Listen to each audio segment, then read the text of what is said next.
Amados irmãos, a paz do Senhor, hoje nós vamos dar sequência ao estudo que nós começamos em Cantar de Salomão, a nossa reflexão, a partir desse cântico, né? Nós fomos até o versículo número 4 no primeiro vídeo.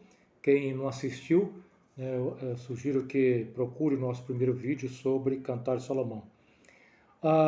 Hoje nós vamos ainda falar um pouco sobre a segunda parte desse versículo 4, que é, na verdade, o coro. E o coro desse hino, o coro desse poema, diz assim: ó Rei, ficaremos alegres e felizes por sua causa e cantaremos o seu amor, que é mais agradável do que vinho. Não é sem razão que o amam, ó Rei. Quando nós meditamos aqui nessa expressão que nós acabamos de ler, nesse coro, nós vamos ver que ele vai, na verdade, destacar que o motivo da alegria é a presença do rei, o motivo da alegria é o amor do rei. O amor é a razão de toda alegria daquele que se entrega a sua vida para Cristo Jesus, desfruta então, experimenta o amor de Deus. Esse pode, na verdade, desfrutar da verdadeira alegria que transborda no coração daquele que busca uma intimidade com o seu Senhor. Todo verdadeiro louvor, então, deve exaltar esse amor que é mais agradável do que o vinho. O vinho aqui, como já dito no vídeo anterior, esse vinho expressa as razões e os motivos que alegram o coração do homem nessa vida. São as alegrias passageiras, são os motivos passageiros, mas nada que traga alegria, felicidade para o homem, que resultam de apenas aquilo que é próprio desta vida, pode ser comparado à alegria que desfrutam aqueles que amam verdadeiramente o Senhor e, portanto, desfrutam desse amor, vivem uma vida de intimidade com o seu Senhor. Aqui ainda podemos perceber que essa expressão aqui é a expressão de alguém, ó Rei, ficaremos alegres e felizes por sua causa, ficaremos alegres. Então, assim, demonstra alguém que ainda, apesar de professar a sua fé em Cristo, ainda não conseguiu desfrutar verdadeiramente da graça e do prazer que é servir ao Senhor. Ainda precisa de experimentar uma bênção especial que possa resultar no seu coração essa alegria.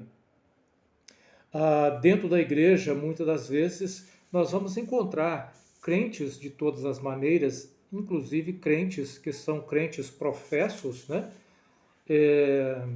Mas que ainda não alcançou ali uma experiência verdadeira, genuína, com o novo nascimento, ainda não desfruta da verdadeira alegria que tem aqueles que buscam e vivem uma intimidade com o Senhor.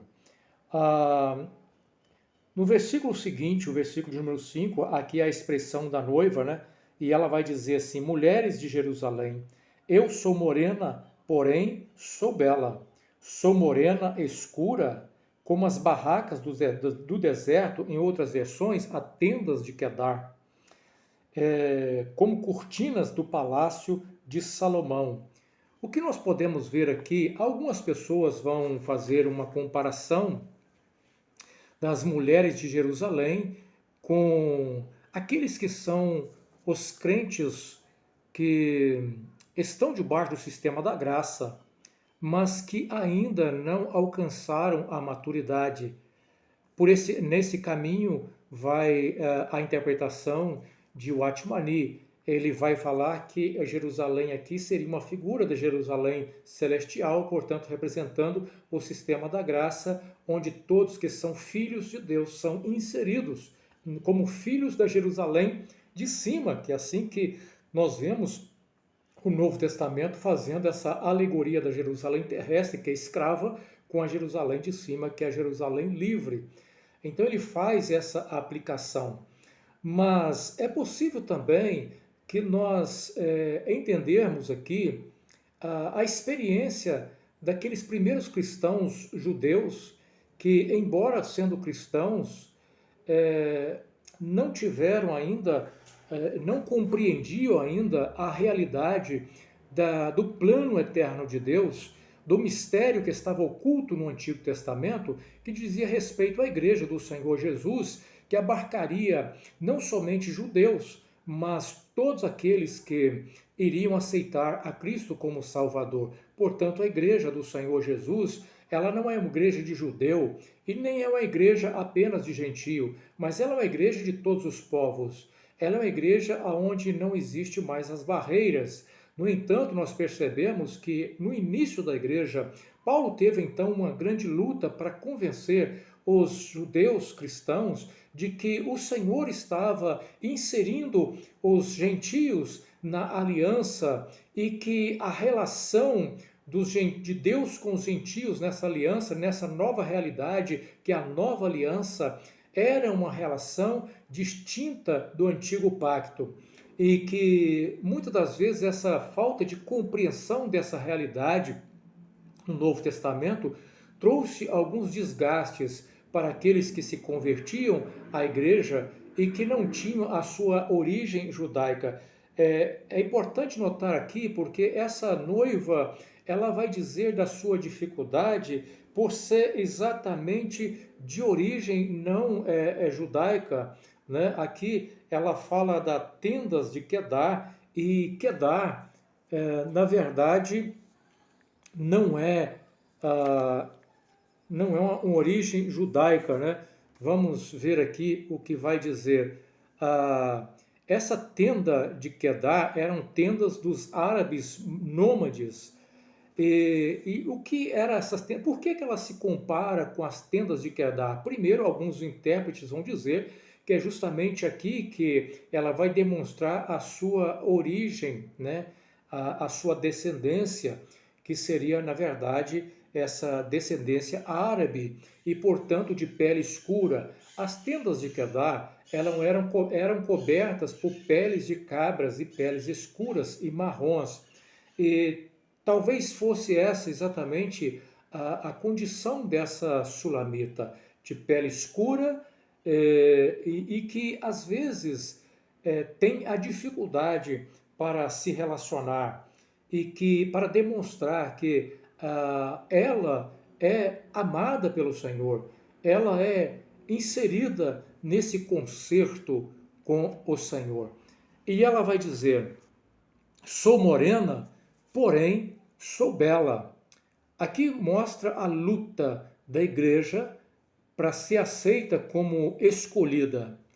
A beleza nesse sentido não está no seu aspecto da sua natureza. A beleza da igreja não está no seu aspecto natural, mas a beleza da igreja, ela tem a sua fonte em Cristo. Por isso ela vai dizer que, embora o seu aspecto tenha aparência com as tendas de Quedar, a sua beleza se compara às cortinas de Salomão, uma vez que Salomão, nesse hino ou nesse poema, ele é comparado com Cristo na visão cristã desse poema, na aplicação cristã desse poema. Não estou dizendo aqui que Salomão, em todos os aspectos que envolvem Salomão, ele tem uma aplicação, uma representação tipológica de Cristo, mas aqui no poema, ele é o rei que prefigura Cristo e o seu amor de Cristo para com a igreja. E aqui nós vemos essa luta dessa sulamita para ser aceita por causa das suas condições de origem, mas a sua beleza está exatamente por ela ter recebido o amor do seu Senhor. Ela foi atraída por esse amor e ela desejou esse amor, ela experimenta desse amor e, portanto, a sua beleza é fruto do amor desfrutado que vem de Salomão. E ela vai dizer assim: não fique olhando assim por causa da minha cor.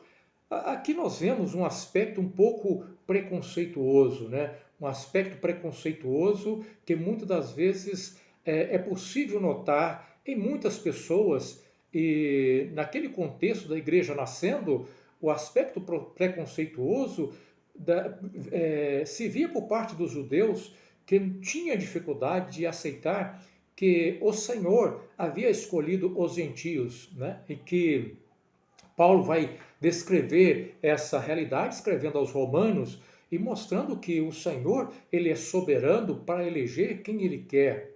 E quando ele escreve também a sua carta aos Efésios, ele vai dizer que nós, como gentios, éramos distantes do povo de Deus, não éramos povo de Deus, éramos distantes das promessas, mas em Cristo nós nos aproximamos de Deus e tornamos participantes também da promessa. E em Cristo a barreira da separação é derrubada. Não existe mais judeu ou grego, né? Não existe mais distinção entre judeu e gentílico. Todos somos um em Cristo Jesus.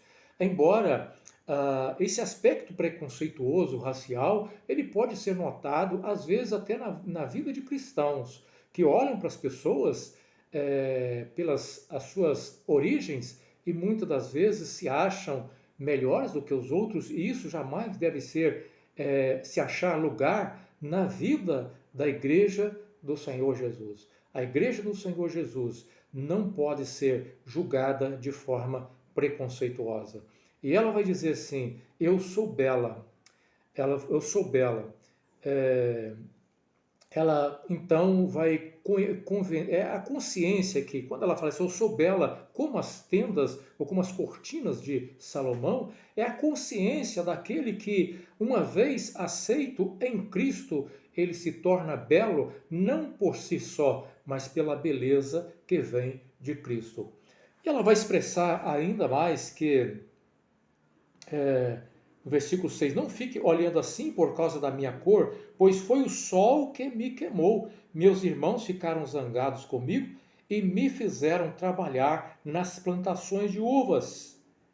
Por isso, não tive tempo de cuidar de mim mesma. Em outras versões, vai dizer que ela foi forçada a cuidar das vinhas dos irmãos, quando a vinha dela mesma ficava sem ser cuidado. Não teve tempo para cuidar da sua própria vinha.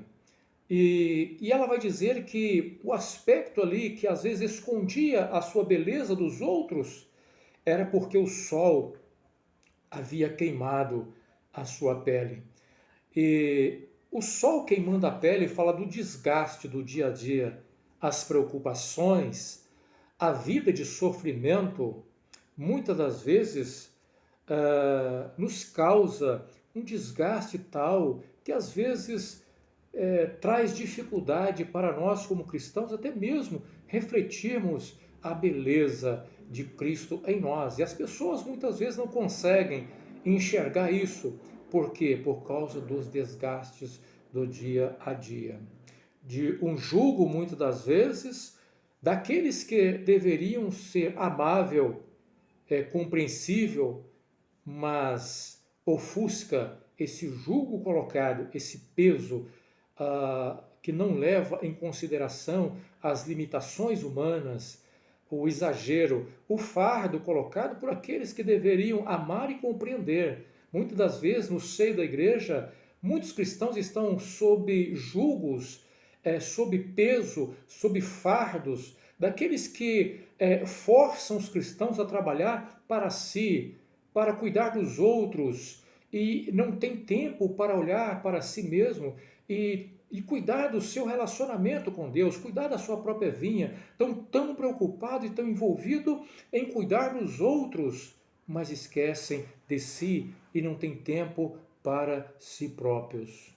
Meus irmãos, é assim que muitas das vezes as pessoas são tratadas. Por que dentro da igreja a igreja que a igreja do Senhor Jesus, aqueles que são fiéis, aqueles que são servos de Deus, porque muitas das vezes eles são maltratados dentro do seu próprio círculo, dentro da sua própria comunidade, porque muitas das vezes eles não são compreendidos, porque muitas das vezes é um fardo colocado, é um peso religioso que os obriga a realizar tarefas que não produzem para si benefício, a não ser para os outros. Embora a vida cristã nos faz pensar nos outros e trabalhar em prol dos outros, não podemos esquecer da nossa comunhão com o Senhor, da nossa convivência com Cristo, da nossa vinha, cuidar da nossa intimidade com Deus, porque se fizermos isso, nós entramos por um caminho difícil.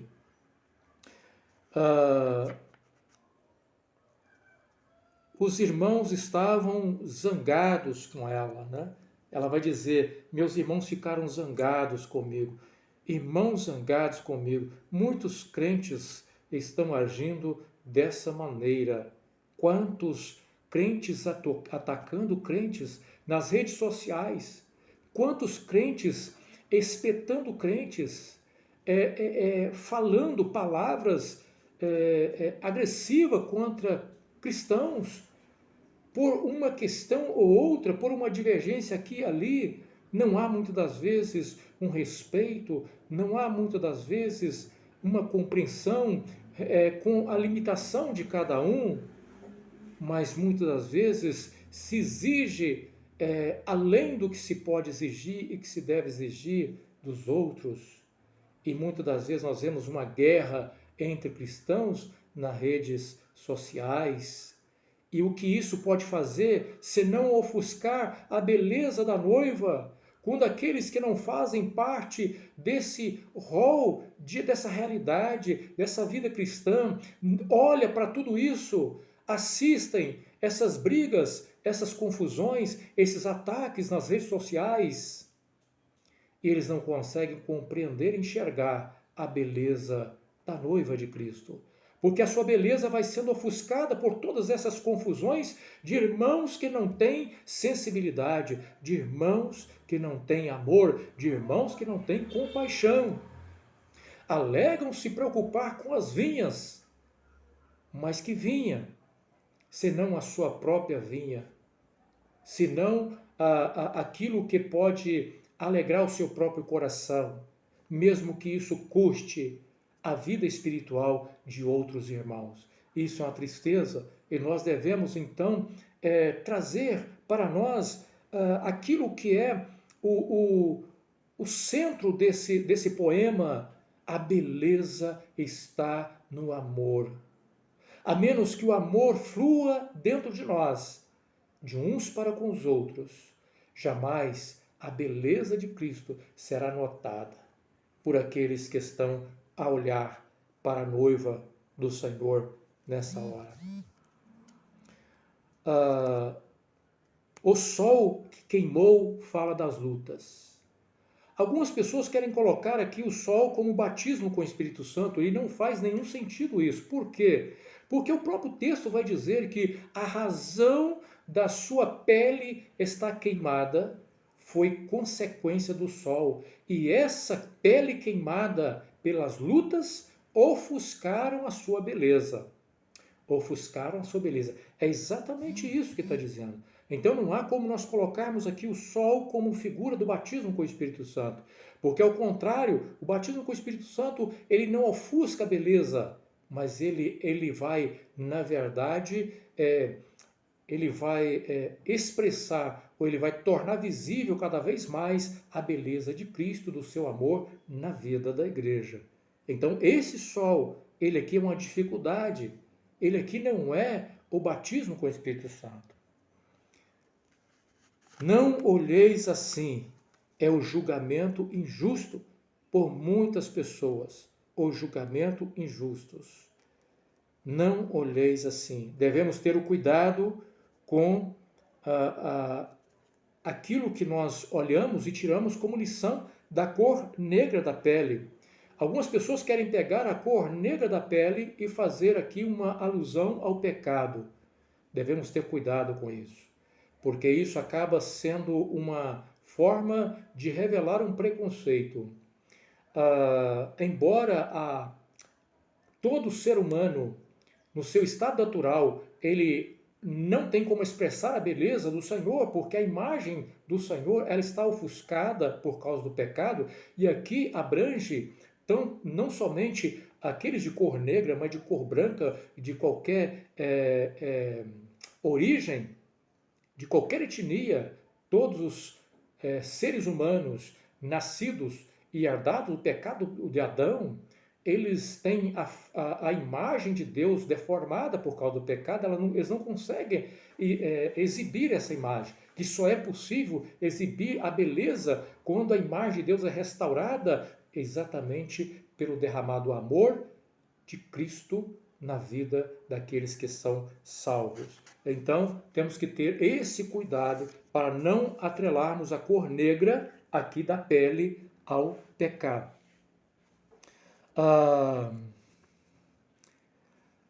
Aqui nós temos um comentário bíblico de Matthew Henry, e ele vai falar o seguinte, que o crente é contaminado pelo pecado, e o pecado, por natureza, porém, torna-se belo ao ser renovado pela graça divina na imagem de Deus.